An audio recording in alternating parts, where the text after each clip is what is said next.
Então, vamos para a nossa nona aula da disciplina de instrumentação industrial, onde nós vamos falar sobre a variável de processo temperatura. Então, inicialmente, quais são os objetivos da aula de hoje? Primeiro, vamos entender o conceito de temperatura. Em seguida, vamos aprender sobre as unidades de medição de temperatura, onde nós vamos focar inclusive em como fazer a conversão de um tipo de unidade para outra. Vamos também conceituar o que significa ponto triplo de uma determinada substância. E, por fim, listar os principais instrumentos utilizados na indústria, tanto para fazer a medição quanto a indicação da temperatura. A temperatura é uma das mais importantes variáveis utilizadas em processos industriais. E tanto o seu controle quanto a sua medição, embora sejam muitas vezes difíceis, elas são essenciais para que se possa ter uma qualidade do produto que está sendo desenvolvido e também garantir uma segurança, que não é só apenas das máquinas, dos instrumentos, mas também do operador. Inclusive, a gente pode até dizer que essa tamanha importância ocorre porque todas as características físico-químicas de qualquer substância, de qualquer corpo, vão alterar de forma bem definida de acordo com a temperatura. Ou seja, um determinado corpo ou uma determinada substância, ela pode ter suas dimensões alteradas, o seu estado físico, ou seja, se é gasoso, se é sólido, se é líquido, a sua densidade, a sua condutividade, ou seja, muitos parâmetros, eles serão alterados em função da mudança do seu estado térmico, que leva em consideração justamente a temperatura. Dessa forma, a gente pode, inclusive, falar que a temperatura afeta diretamente o comportamento da substância, provocando mudanças em diversos aspectos da linha de produção, da qualidade do produto final, da segurança do equipamento, né, dos instrumentos e também dos operadores. Também vai definir aí alguns aspectos referentes a consumo de energia e também custo de produção. Então, daqui a gente pode perceber que a temperatura vai afetar diretamente o consumo energético de toda a cadeia produtiva de um processo industrial. Mesmo que a temperatura seja uma propriedade bastante familiar para a gente, é difícil encontrar uma definição exata para ela. Nós estamos acostumados à noção de temperatura, antes de mais nada, pela sensação de calor ou frio quando a gente toca um determinado objeto. Isso acontece porque a temperatura é uma propriedade da matéria que está relacionada com o movimento dos átomos de uma substância. Ou seja, quanto mais rápido o movimento das moléculas, mais quente vai estar aquele determinado corpo, aquela determinada estrutura, e quanto mais lento for esse movimento das moléculas, mais frio se apresenta o corpo. Se nós realizarmos uma pesquisa na literatura em relação à definição da temperatura, nós vamos encontrar diversas definições. Tá? Então, aqui eu apenas estou listando três delas. A temperatura pode ser definida como sendo a propriedade da matéria, que reflete a média da energia cinética de um corpo. Ela também pode ser definida como um grau de agitação das moléculas que compõem um corpo. Também, finalmente, como sendo a grandeza que mede a energia cinética média de cada uma das partículas de um sistema em equilíbrio.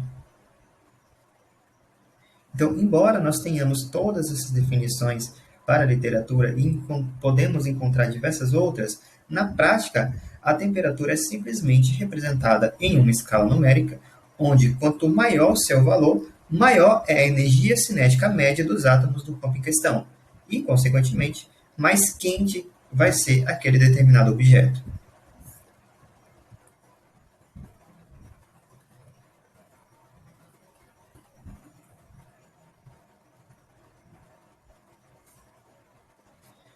Existem basicamente três divisões clássicas em relação à medição da temperatura, que são o estudo da termometria, da pirometria e da criogenia. A termometria é um termo mais abrangente, utilizado para a medição das mais diversas temperaturas. Pode ser baixa, alta, média, qualquer tipo de temperatura. Já a pirometria envolve a medição de altas temperaturas, geralmente na faixa onde os efeitos de radiação térmica passam a ser visíveis e a se manifestar. Já a criogenia envolve a medição de baixas temperaturas, ou seja, aquelas que envolvem o zero absoluto. Existem diversas unidades de temperatura que são utilizadas para realizar a medição de temperatura. Porém, as três principais são Celsius, Fahrenheit e Kelvin. O grau Celsius é muito utilizado tanto aqui no Brasil quanto na maioria dos países do mundo. Já o grau Fahrenheit ele é utilizado principalmente nos Estados Unidos, no Reino Unido e na Austrália. E por fim, o grau Kelvin é uma escala absoluta e ela é bastante utilizada no meio científico. Então aqui nessa figura nós temos apenas um exemplo de diversos valores das temperaturas, tanto em Celsius, em Fahrenheit e em Kelvin, para determinados casos. Então, por exemplo, esse primeiro caso aqui representa o zero absoluto, que é a menor temperatura que uma substância pode ter no universo. Tá? Se a gente pegar esse valor em Celsius, ele é menos 273,15 graus Celsius, em Fahrenheit é menos 459, e no grau Kelvin é 0 Kelvin. Tá? Então, por isso que a gente, inclusive, fala que Kelvin é uma unidade absoluta, tá? Porque o menor valor na escala Kelvin, que é 0K, representa a menor temperatura possível de alguma substância. Esse outro ponto aqui representa o ponto de fusão da água, que é quando ele passa do estado sólido para o estado líquido. Em graus Celsius, isso representa 0 graus, em Fahrenheit é 32 graus, e em Kelvin é 273,15 graus. Aqui nós temos, em geral, a temperatura ambiente, tá? Que a gente pode considerar em graus Celsius 21 graus, em graus Fahrenheit 69,8, em Kelvin 294,15 K. Aqui nós temos a temperatura normal de uma pessoa. Tá? Aqui em graus Celsius é 37 graus, Fahrenheit 98,6, em Kelvin 310,15. E por fim, aqui nós temos o ponto de vaporização da água, que é quando ela passa do estado líquido para o estado gasoso. Em Celsius são 100 graus Celsius, 212 graus Fahrenheit e 373,15 Kelvin. Então aqui nós temos apenas as equações que fazem a conversão entre essas escalas. Então, por exemplo, essa primeira equação aqui faz a conversão de Celsius para Fahrenheit ou vice-versa. Tá? Essa segunda aqui é de Kelvin para Celsius.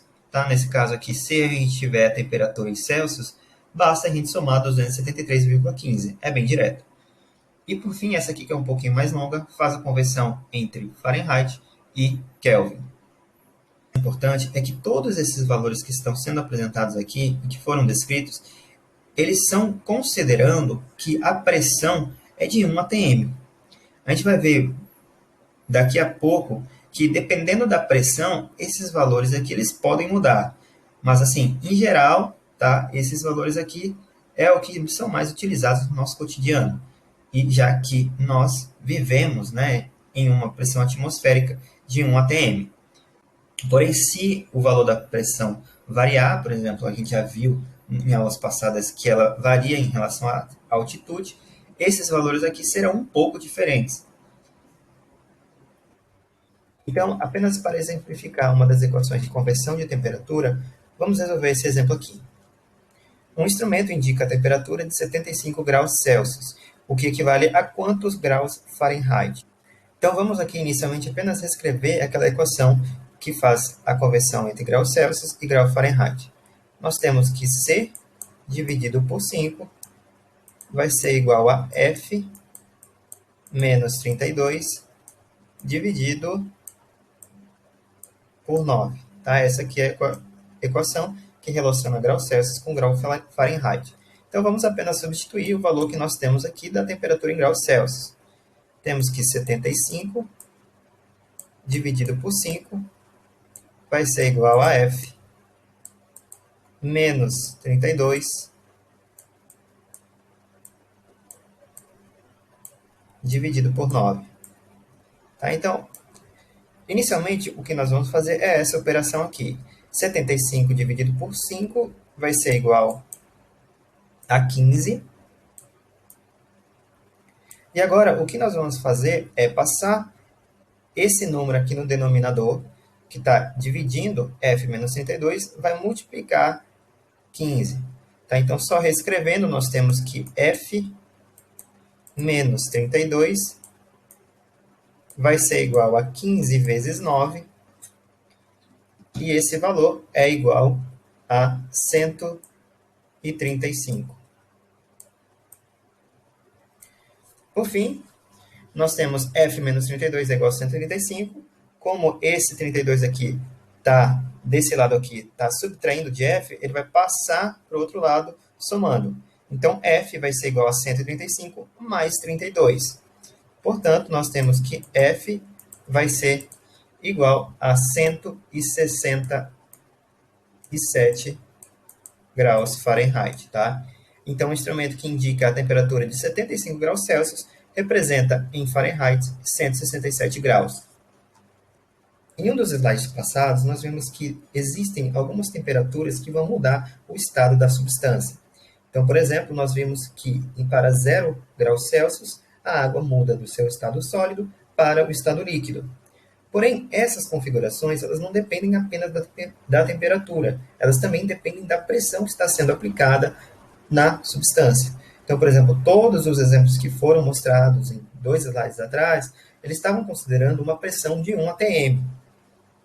Porém, se nós variarmos essa pressão, nós também vamos variar qual vai ser a temperatura que a substância vai mudar de estado.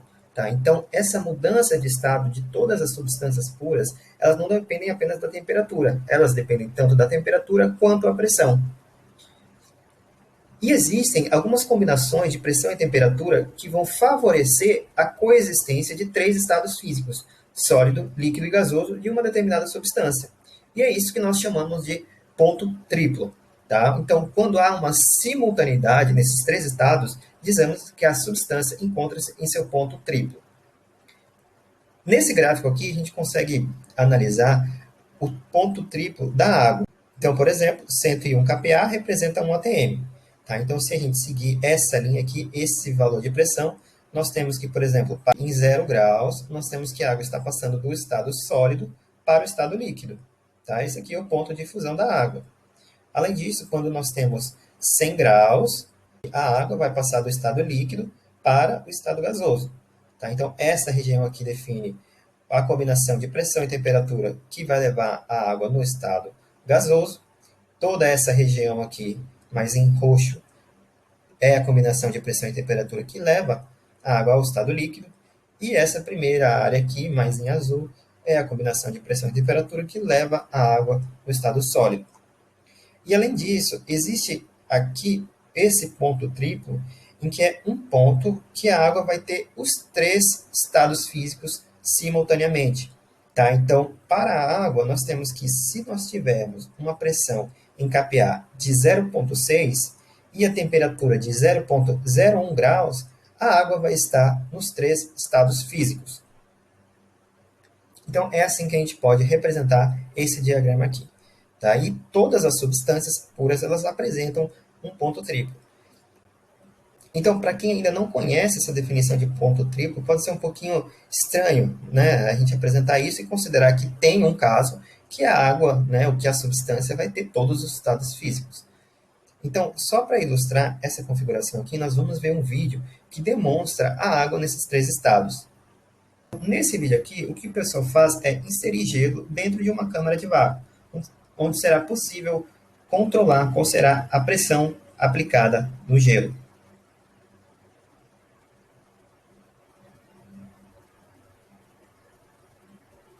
Então, aqui, inclusive, nós conseguimos ver que existe o gelo aqui no centro, e a gente também percebe que também tem um estado líquido, porque esse gelo está se movimentando aqui dentro dessa xícara, né?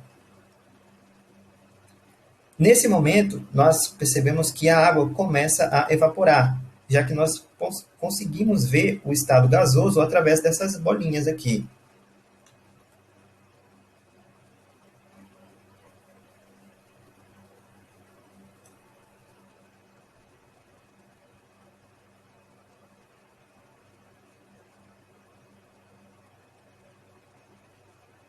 E nesse ponto, a água está no ponto triplo, onde a temperatura e a pressão estão em determinado ponto, onde todas as 3 fases, líquido, sólido e gasoso, dessa substância, elas vão coexistir. Então, aqui a gente é possível ver como a água está nesses três estados.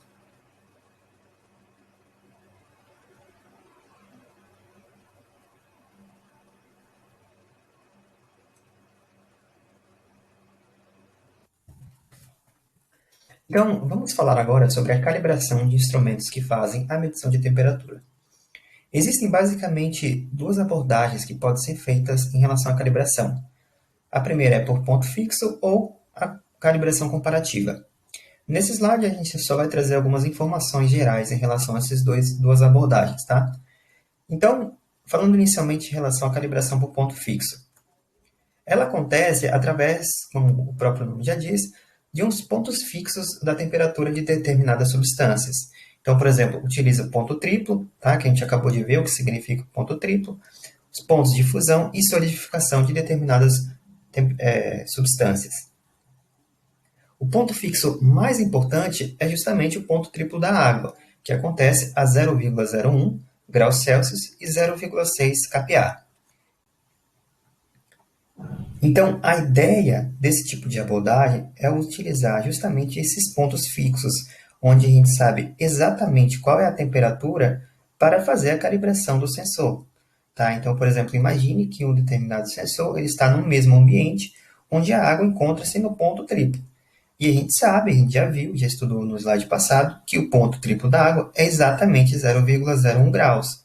Então, se a gente tiver um instrumento que esteja nesse mesmo ambiente e ele estiver medindo uma temperatura que é diferente de 0,01 grau, ele está errado. Então, sabendo disso, é só a gente ajustar esse determinado termômetro para que ele consiga registrar exatamente esse valor. Tá? Então, esse aqui é apenas um exemplo, existem outros pontos, não só da água, mas também de outras substâncias.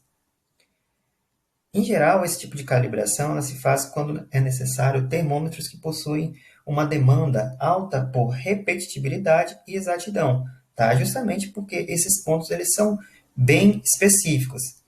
E os instrumentos que são calibrados, né, com essa abordagem, eles vão ser utilizados como padrão de referência.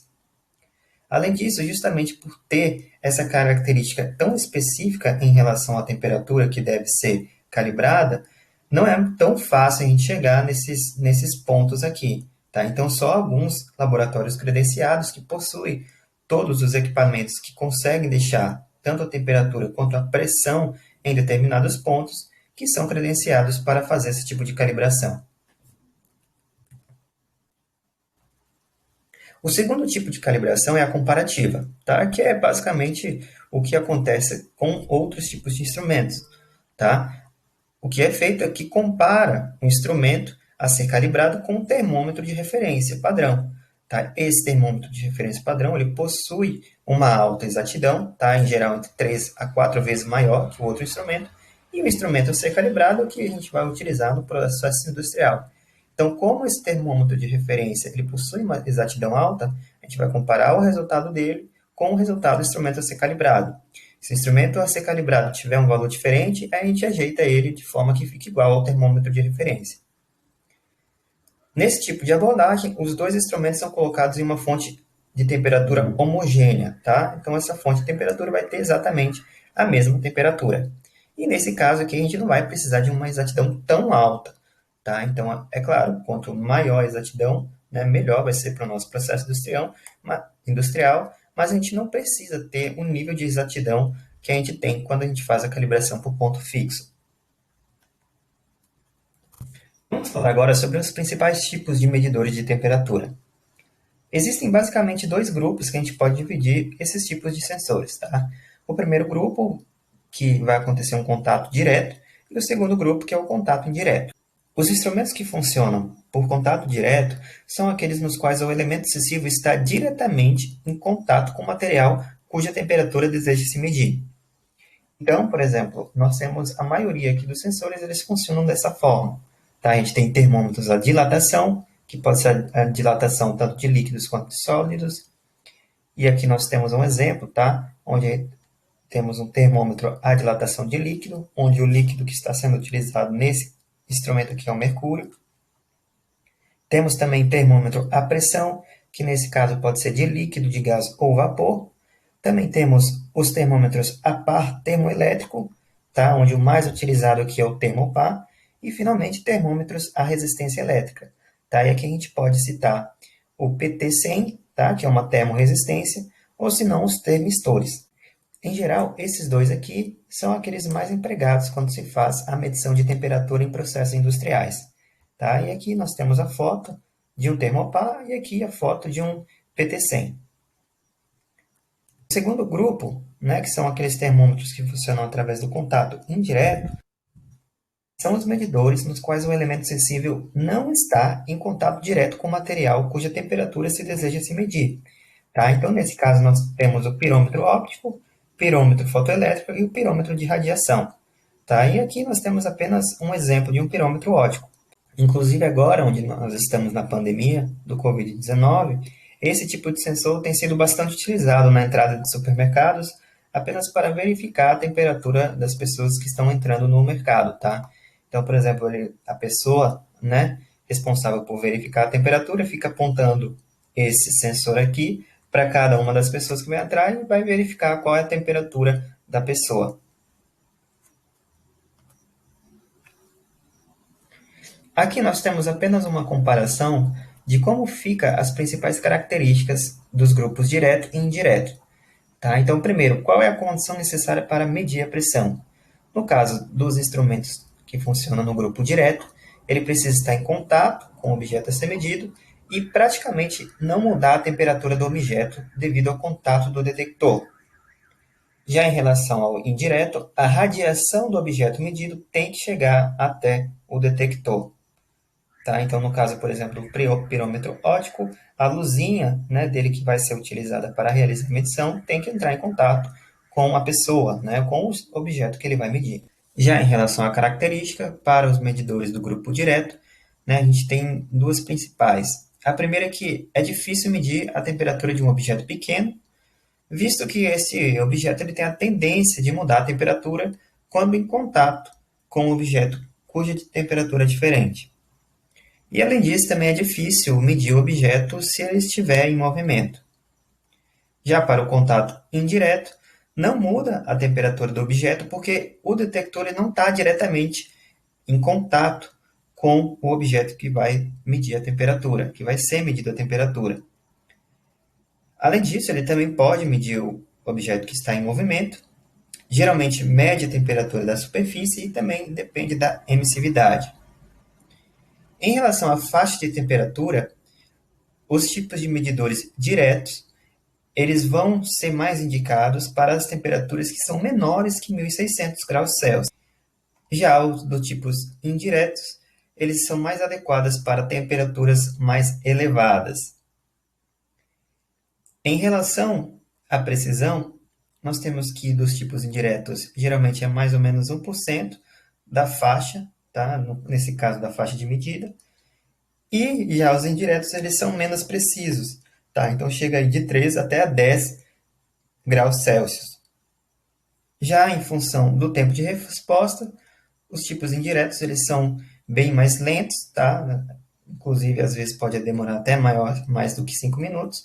E os indiretos, eles são bem mais rápidos, sendo de 0,3 até 3 segundos. Então, essas aqui são apenas algumas características gerais em relação a esses dois grupos. Tá? A gente tem que realmente, para ter mais informação, tem que ver cada componente individual, mas em geral, os dos tipos indiretos e diretos, eles obedecem a essas características que eu mencionei para vocês. Então, basicamente, a aula de hoje foi isso, tá? Foi só uma introdução em relação à temperatura, para dar um conceito, falar um pouco dos tipos de temperatura, de o que representa o ponto triplo, e também exemplificar quais são os principais medidores utilizados para medir a temperatura. Então, aqui estão as duas referências que foram utilizadas para realizar esse trabalho.